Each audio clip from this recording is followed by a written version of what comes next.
विद्यार्थियों नमस्कार। आज आप लोगों को भक्त कवि सूरदास जी द्वारा विरचित पद नामक पाठ पढ़ाया जा रहा है। इस पद नामक पाठ में आप लोगों को कुल कितना पैराग्राफ पढ़ाया जा चुका है?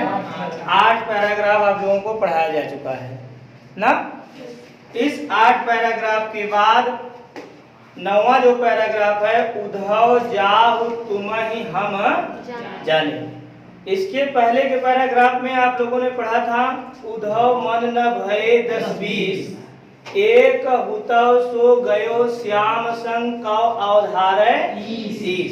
इंद्री शिथिल भई केशव बिन ज्यों देहि बिन शीश, आशा लाग रहत तन श्वासा जीवहि कोटि बरीस।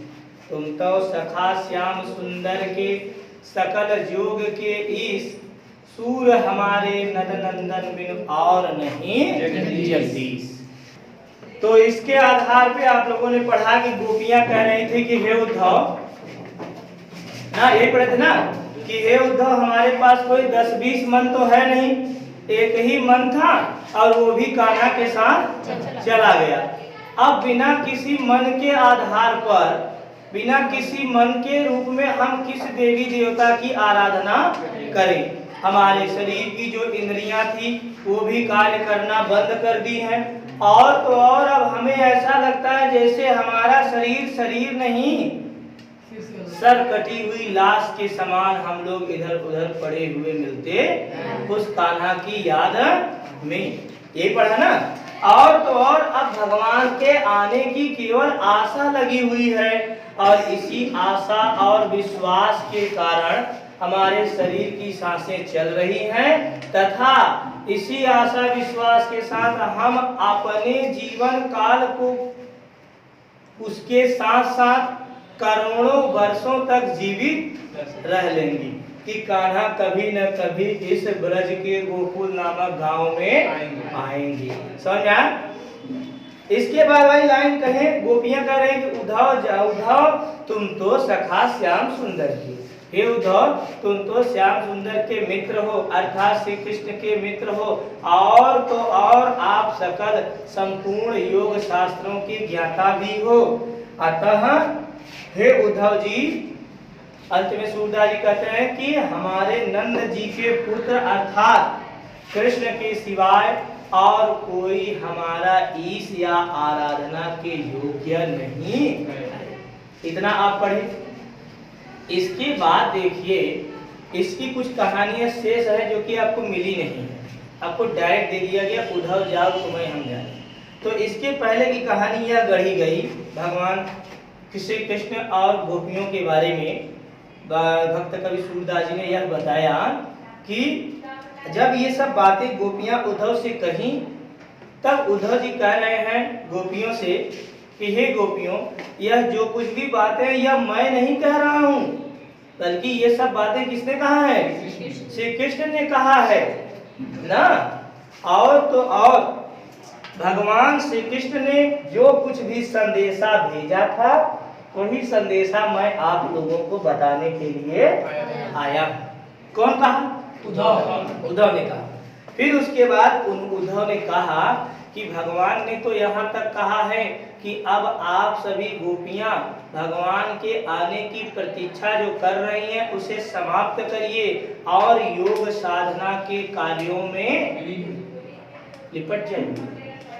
अब आप भगवान श्री कृष्ण की भक्ति को छोड़ दीजिए, क्योंकि अब वो आपके सम्मुख आने वाले नहीं हैं। अब केवल और केवल आप योग शास्त्र अर्थात एक सन्यासी जिस प्रकार से अपने पूजा पाठ व्रत आदि के कार्यों को करता है, उसी प्रकार से अब आप लोग भी अपने अपने कार्यों को करिए, अर्थात सगुण भक्ति की लीलाओं का गायन बंद करो और निर्गुण उस निराकार परब्रह्म परमात्मा की आप पूजा करें।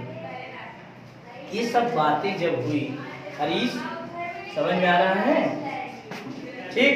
फिर उसके बाद जो है क्या हुआ कि वो दरवाजा बंद हो गया। तो ये सब जब बातें हुई तब गोपियों को पहले ही गुस्सा लगी हुई थी उधर कुछ बातें बताए, उधर की बातों में उनका दिमाग खटका था। अब देखिए यहाँ पर गोपियां कह रही हैं कि उधव जाहु तुम्हि हम जाने। किताब देखिए लिखा है उधव जाहु तुम्हि हम जाने, श्याम तुम्हि हाउ कौ नहीं पठयो, तुम हाउ बीज भुलाने। मिला? आगे क्या कर रही है? ब्रज नारिन सो जोग कहत हो, बात कहत न लजाने, बड़े लोग न विवेक तुम्हारे, ऐसे भय अयाने। हम सो कही लई, हम सो कही लई, हम सही कई, जिय गुनि लेहु सयाने, कह अबला कह दशा दिगंबर, मस्त करौ पहचाने। साच कहो तुमको अपनी सौह, बूझती बात निदाने, सूर श्याम जब तुम्हि पठायो, सूर श्याम जब तुम्हि पठायो, तब नए कहूँ मुस्काने। सबसे पहले आप इसका संदर्भ एक बार दोहरा लीजिए, बोलो। प्रस्तुत पद्यांश सूरदास जी द्वारा विरचित महाकाव्य सूरसागर में वर्णित पद नामक शीर्षक से लिया गया है। समझ में आया? ये आपका क्या हो गया? संदर्भ हो गया। फिर इसके बाद अब प्रसंग बनेगा, है ना? प्रसंग में आप कह सकते हैं कि प्रस्तुत पद्यांश में गोपियां उद्धव से कहती हैं, ध्यान दीजिएगा, प्रस्तुत पद्यांश में गोपियां उद्धव जी से कह रहे हैं कि हे उद्धव, हम तुम्हारे निर्गुण ब्रह्म को नहीं मानेंगे। ध्यान दीजिएगा, हम तुम्हारे निराकार ब्रह्म की उपासना को नहीं, यही उद्धव जोर दे रहे हैं ना कि अब तुम सगुण को त्याग करो और निर्गुण को धारण करो। तो प्रस्तुत पद्यांश में गोपियां उद्धव से कह रहे हैं कि हे उद्धव, हम तुम्हारे निर्गुण की उपासना को नहीं मानेंगे। समझ में आ रहा नहीं? और तो और गोपियां, पद्यांश में गोपियां तथा गोपियों के बीच हुए तर्क वितर्क आदि बातों का वर्णन किया गया है। ठीक, अब आइए हम लोग व्याख्या पढ़ते हैं, जो कि बहुत ही सरस है, बहुत सरल है। आप ध्यान पूर्वक इसे समझने का प्रयास कीजिएगा। लिखा है कि उद्धव जाहु तुम्हि हम जाने। ध्यान देना, प्रस्तुत पद्यांश में गोपियां उद्धव से कहती हैं कि हे उद्धव, आप यहाँ से चले जाइए। उद्धव जाहु, जाहु मतलब चले जाइए। हे उद्धव जाहु, आप यहाँ से चले जाइए। क्यों चले जाइए? क्योंकि हम लोग तुम्हें भली भांति जानती है। उद्धव जाहु तुम्हि हम जाने, तुम्हि माने आपको, हम मतलब हम गोपियां, जाने मतलब जान गई हैं। हे उद्धव, आप यहाँ से चले जाइए, क्योंकि हम गोपियां आपको भली भांति जानती हैं। क्लियर हुआ? प्रस्तुत पद्यांश में गोपियां उद्धव से कह रही हैं कि हे उद्धव, आप यहाँ से चले जाइए, आप यहाँ से चले जाइए। तुम्हें हम जाने, क्योंकि हम आपको भली भांति जान चुकी, हमने आपको पहचान लिया है। कौन कह रहा है? किससे कह रही हैं? उद्धव से कह रहे हैं। किसके बारे में? उद्धव से कह रही हैं कि हे उद्धव, तुम यहाँ से चले जाओ, क्योंकि हम गोपियां अब तुमको जान चुकी हैं, भली भांति हम गोपियां जानती हैं। क्लियर? आगे कर रही हैं गोपियां, कह रहे हैं, ध्यान दीजिएगा, कि श्याम तुम्हि, क्या लिखा है? श्याम तुम्हि ह्यों कौ नहीं पठयो। ह्यों देखिए लिखा है, श्याम मतलब कान्हा, तुम्हें मतलब आपको, और ह्यों मतलब यहाँ पर, ह्यों मतलब यहाँ पर। अब कहा जा रहा है, हम गोपियां कह रही हैं, हम गोपियों को तो ऐसा प्रतीत हो रहा है कि, ध्यान दीजिएगा, हम गोपियों को तो ऐसा प्रतीत हो रहा है कि आपको यहाँ पर श्री कृष्ण ने नहीं भेजा, श्याम तुम ही हैं नहीं पठियो। श्याम ने माने उस कान्हा ने, कृष्ण ने आपको यहाँ पर नहीं भेजा है। श्याम तुम ही हैं कौन नहीं पठियो। तुम हो बीच भुलाने, तुम तो स्वयं रास्ता भटक करके लगता है यहाँ पर चले आए हो। भुलाने मतलब भूल गए हो ना, भटक कहते जात रहे हम, या हम जा रहे थे, अचानक किधर जाना चाहिए था दाहिने और चले गए बाएं, और जाना चाहिए था अपने घर, पहुंच गए आपई की घर। ठीक है, रास्ता इधर को जाना था अपने घर और इस वाले रास्ते पकड़ लिए, उधर से घूमते हुए फिर वहीं, जैसे उड़ी जहाज को पंछी, फिर जहाज पे आओ, फिर चले आए वहीं। तो गोपियां कह रहे हैं कि श्याम तुम्हें हैं क्यों नहीं पठियो। श्याम ने तुमको यहाँ पर नहीं भेजा है। पठियो माने भेजना, श्याम ने तुमको यहाँ पर नहीं भेजा है। तुम हो बीच भुलाने, तुम तो ऐसा लगता है जैसे जाना कहीं और चाहते थे और चले कहीं और आए। हम गोपियों को ऐसा लगता है कि तुम स्वयं रास्ता भटक करके यहाँ पर चले आए हो, इसलिए हे उद्धव जाओ, हम तुम्हें भली भांति पहचान चुकी हैं। आ जाएगा।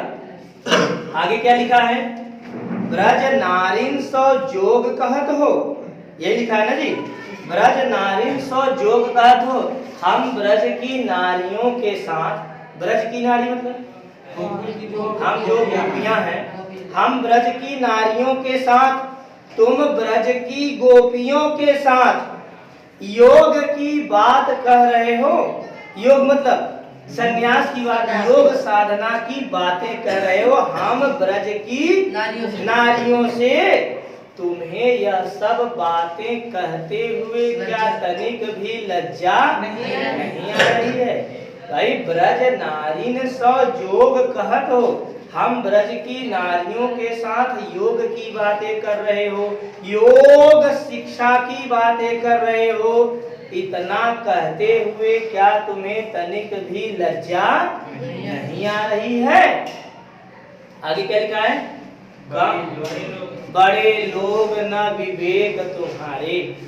हे उद्धव, तुम लोग तो बड़े लोग, तुम लोग भले ही बुद्धिमान और ज्ञानी हो, बड़े लोग, तुम लोग तो बड़े लोग हो, बड़े ज्ञानी हो, बड़े मतलब बहुत कुछ बातें बता रहे। कौन? गोपियां कह रही हैं कि बड़े लोग, तुम भले ही बुद्धिमान और ज्ञानी होंगे, लेकिन आज ऐसा लग रहा है कि तुम उद्धव, तुम्हारे अंदर भी लगता है ज्ञान कम हो गया, विवेक कम हो गया। लिखा ना कि बड़े लोग न विवेक तुम्हारी, तुम लोग तो बड़े लोग हो, ज्ञानवान हो, बुद्धिमान हो, लेकिन ऐसे भय अयाने। अब तो ऐसा देख करके प्रतीत हो रहा है कि तुम्हारा ज्ञान, तुम्हारी बुद्धि आज धरी की धरी, ऐसे भय अयाने जो ऐसे तुम अज्ञानी से दिखाई पड़ रहे हो। क्लियर हुआ? फिर से बताएं एक बार, आ जाएगा ना। देखिए लिखा है कि बड़े लोग न विवेक तुम्हारे।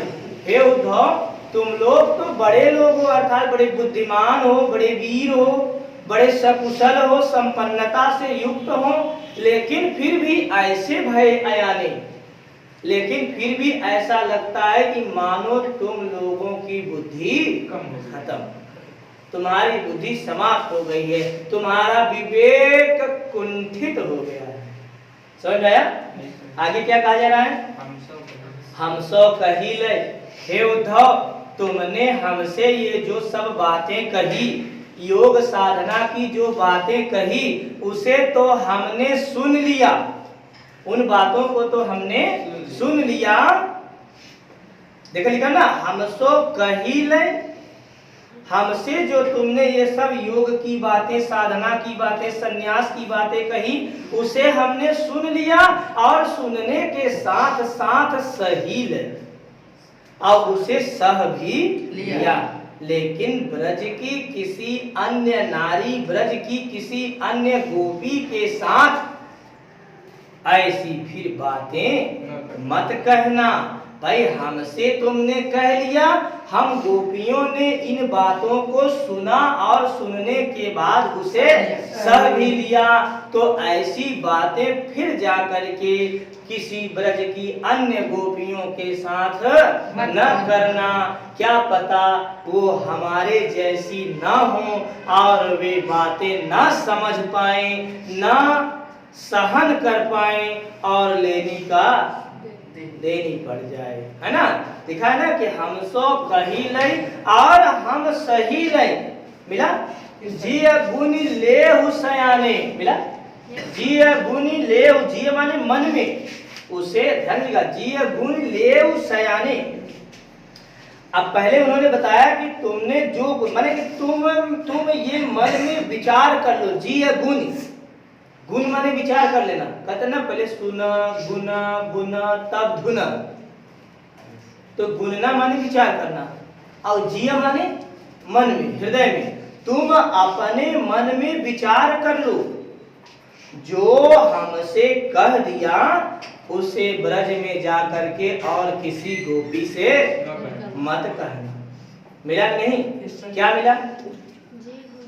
पढ़ो, यही वाला पढ़ो फिर से। क्या लिखा? हम तो कही ले और हम सही ले।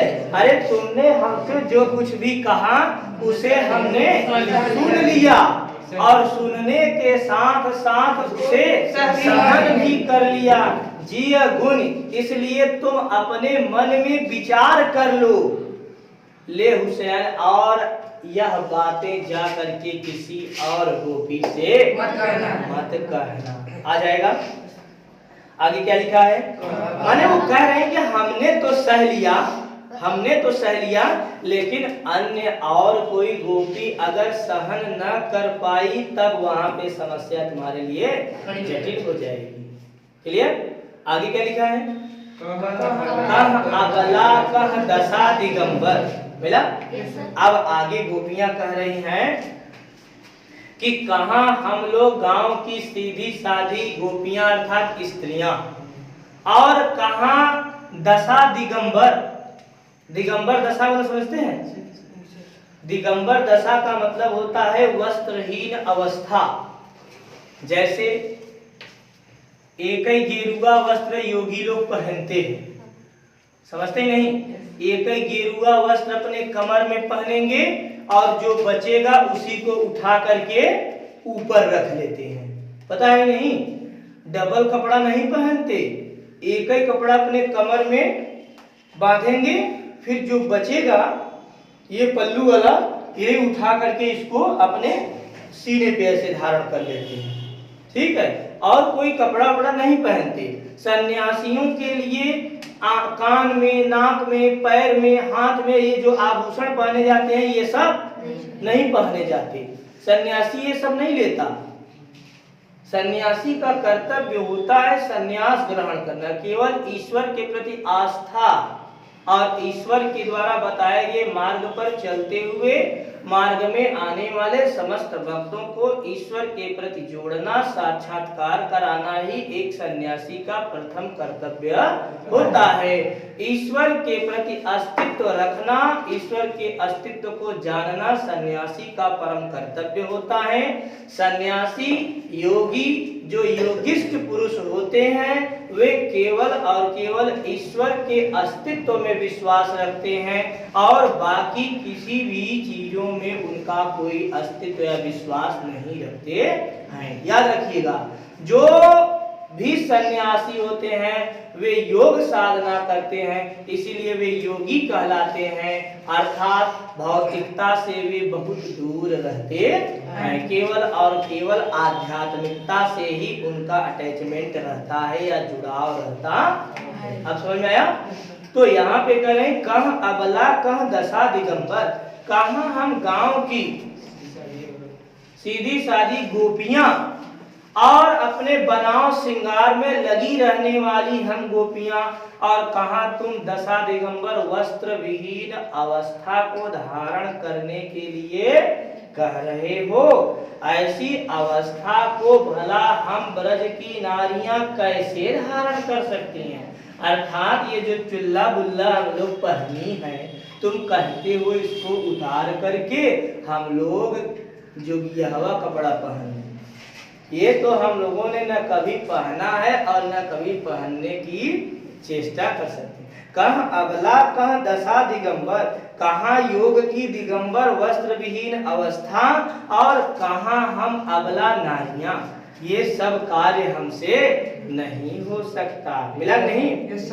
मस्त करो, देखा लिखा हुआ मस्त करो माने तुम चुप हो जाओ।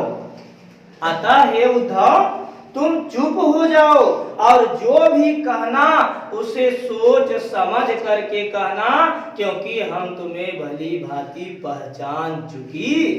मस्त करो पहचाने, चुप रहो और जो भी कह रहे हो उसे सोच समझ करके कहो, क्योंकि हम गोपियां तुम्हें अच्छी तरह से जानती हैं। क्लियर हुआ? आगे क्या लिखा है? साच कहो तुमको अपनी सौं। मिला? अब गोपियां कह रही हैं कि जो कुछ भी कहना उसे तुम सोच समझ के कहना, सही सही कहना, सही सही बताओ। हे उद्धव तुम सच सच बतलाओ। साच कहो लिखा ही नहीं, साच कहो। हे उद्धव तुम सच सच बतलाओ कि जब श्री कृष्ण ने साच कहो तुमको अपनी सौं, ये लिखा है, सही सही बताओ तुमको हम अपनी क्या दे रही हैं? सौगंध दे रही हैं। क्या दे रही हैं? सौगंध दे रही। बूझत मतलब बताओ, निदाने मतलब अंत में। ध्यान देना, गोपियां कह रहे हैं हे उद्धव तुम सच सच बतलाओ। अंत में गोपियां यही कह रहे हैं तुम सच सच बतलाना। क्या बतलाना? श्याम तुम्हें जब, ये लिखा है श्याम तुम्हें, क्या लिखा है? सूर श्याम जब तुम्हें पठायो। अंत में सूरदास जी कहते हैं कि गोपियां कह रही हे उद्धव हम तुमको अपनी कसम देती हैं, हम तुमको अपनी सौगंध देती हैं। नीचे से ऊपर वाली लाइन, हम तुमको अपनी कसम देती हैं, सौगंध देती हैं, तुम जो कुछ भी बात बताना उसे सच सच बतलाना, तनिक भी झूठ मत बोलना। क्या तुमको जब श्याम ने इस ब्रज में भेजा था, सूर श्याम जब तुम्हें पठायो। अंत में सूरदास जी कहते हैं, गोपी कह रही है उद्धव से, उद्धव बताओ सही से, तुमको हमने अपनी सौगंध दिया है जब श्याम ने तुमको इस ब्रज में भेजा था तो क्या वह तनिक भी मुस्कुराया नहीं था? श्याम ने जब आपको इस ब्रज नगरी में भेजा तो क्या वे तनिक भी मुस्कुराए नहीं होंगे? तभी तो उन्होंने तुम्हारे साथ उपहास किया है। अगर वे जो कुछ भी बातें तुम मान लो, हम मान लेती हैं गोपियां कि तुमसे कान्हा ने कहा है वही तुम आकर के हमसे कह रहे, चलो हम मान लेती हैं। तो एक प्रश्न बता, एक प्रश्न का उत्तर दो, एकदम सही सही बताना, झूठ मत बोलना। जब श्याम ने तुमको यहाँ पर भेजा, कृष्ण ने जब तुमको यहाँ पर भेजा तो क्या वे ये सब बातें कहते हुए तनिक भी मुस्कुराए नहीं थे? अगर मुस्कुराए होंगे तो वे सब बातें तुमसे केवल एक उपहास में किए थे, एक हंसी में किए थे, एक मजाक एवं मनोरंजन में किए थे, जो तुमने उन बातों को इतना गंभीरता से लेकर के यहाँ पर आकर के हम गोपियों को बता रहे। आशा है समझ में आ गया होगा। बहुत ही सरल पैराग्राफ था, इसे आप लोग घर पे अच्छी तरह दोहरा लीजिएगा। संदर्भ आपको पता है, प्रसंग भी आप जान गए हैं। काव्यगत सौंदर्य में सब मैटर वही रहेगा। क्या क्या रहेगा? सबसे पहले आप काव्यगत सौंदर्य हेडिंग करेंगे, उसके बाद क्या लिखेंगे बताओ? ब्रज भाषा। भाषा क्या लिखेंगे? ब्रज भाषा। फिर उसके बाद शैली मुक्तक लिखेंगे। गुण माधुर्य रहेगा। रस श्रृंगार या वियोग भाव। श्रृंगार रस का क्या रहेगा? वियोग भाव रहेगा। छंद गेय पद है। अलंकार जब आएगा तो उसमें आप लिखेंगे श्याम तुम्हि बात कहत बूझती बात और नय कहूं मुस्कान। देखिए स त ब क वर्ण की बार बार आवृत्ति हो रही है, इसलिए आप लोगों को पता है कि व्यंजन वर्णों की बार बार जब आवृत्ति होती है तो वहां पर अनुप्रास अलंकार होता है। क्लियर है? आ जाएगा। पहले आप संदर्भ लिखेंगे, फिर प्रसंग लिखेंगे, फिर व्याख्या लिखेंगे, फिर क्या लिखेंगे? फिर क्या लिखेंगे? काव्यगत सौंदर्य लिखेंगे। ठीक है। अगला पैराग्राफ जो 10वां है आपका, निर्गुण कौन देश का वासी। ये पैराग्राफ आपको कल की कक्षा में, ध्यान दीजिएगा कल रविवार है, कल ये पाठ हम लोगों को खत्म करना है। ठीक है। किसी भी कीमत पे कल ये पाठ आप लोगों को खत्म करना है। 2 पैराग्राफ हैं, इसको ये बचा है जो, इसको जल्द से जल्द हम लोग कल पढ़ करके खत्म करते हैं। तत्पश्चात हम लोग अगले पाठ गद्य संकलन में चलेंगे, जहां पर मित्रता नामक पाठ हम लोगों का इंतजार कर रहा है। ठीक। आचार्य रामचंद्र शुक्ल जी द्वारा रचित निबंध मित्रता नामक जो पाठ है, यह आपको जल्द से जल्द पढ़ाने का प्रयास किया जाएगा। ठीक है। तब तक के लिए सभी मित्रों को धन्यवाद।